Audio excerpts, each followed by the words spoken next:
So we're in Lougheed House, which now operates as a historic site and museum.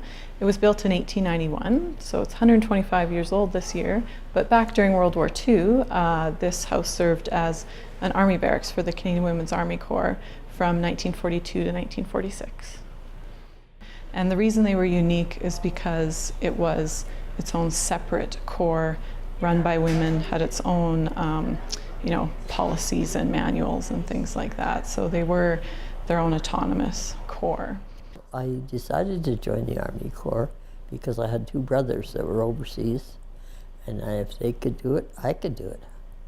And so that's what that, and the fact that there was a beastly, rumbly tractor on my dad's farm that every time you went around a field with it, you had to remodel the thing. And I was so disgusted with that tractor, I was going to get away from it one way or the other. Why, look at Beth Clark. I've known her since we went to high school together.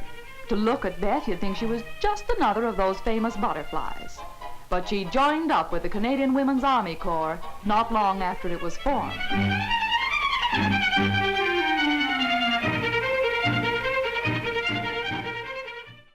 And my dad just smiled and said, I hope you got bus fare home, because you were supposed to be 21 to join.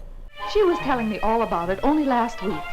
I had a card that my Sunday school teacher had given me with my birth date on it, and my girlfriend changed the year on it. Being sworn in, a pretty solemn occasion. I don't remember joining the Army until the woman across the desk said, congratulations, you're now a member of the Canadian Women's Army Corps. And that was when I knew of it. I don't remember the rest of it. The issuing of uniforms and equipment, one of the first big thrills a girl gets when she joins up. When I joined the Army, I got the first new pair of shoes I'd ever had, the first clothes that I wore first that weren't hand-me-downs.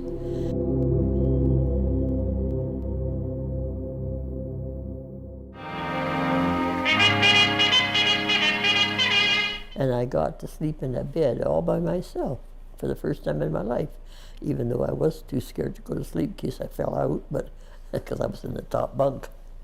But it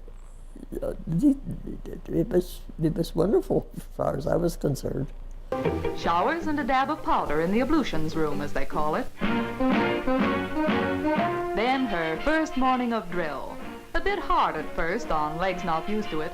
A bit confusing for brains not accustomed to split-second reactions to spoken commands. Actually, it wasn't that bad because we had grown up obeying orders. You didn't talk back to your parents. You did what you were told, and you did it when you were told. As the war was going on, they were starting to realize labor shortages, and by allowing women to enter the Army and take over some of the non-combat roles, it freed up men to go overseas or go to the front.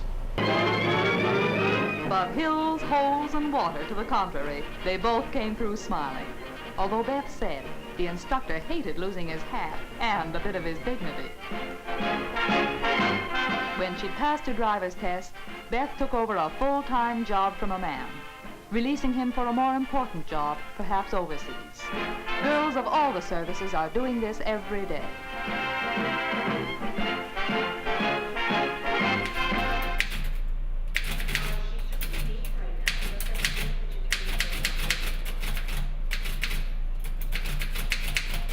I made 90 cents a day, and that's what our pay was.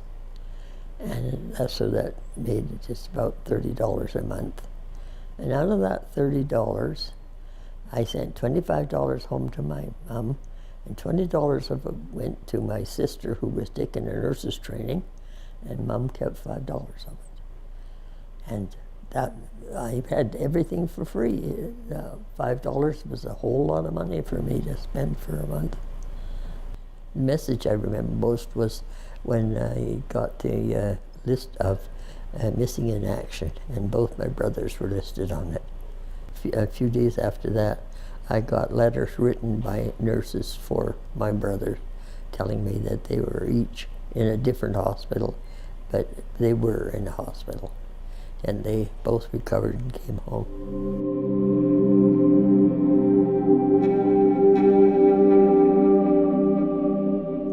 Where we had to polish the floor, and we could polish it, you could get a shine on it so you could almost see your face in it. It was very slippery to walk on, but you could really make it shine, yes. I never went back to the farm.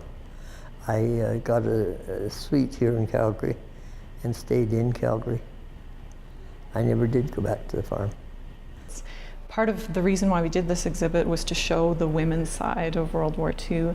And so the Women's Army Corps was a huge part of that.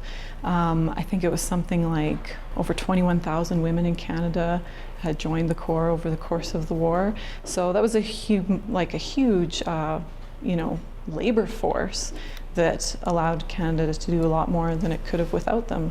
And they did prove themselves to be highly competent and very hard workers, and did amazing jobs. It was the best 4 years of my life. I did so many firsts.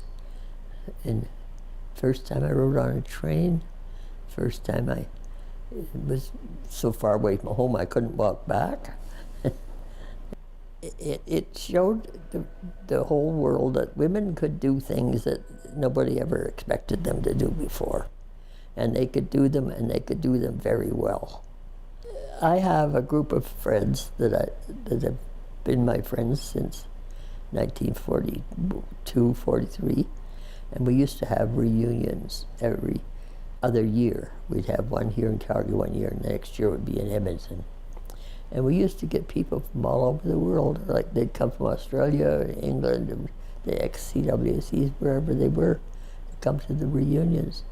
And until it got to the point where they were too old to travel.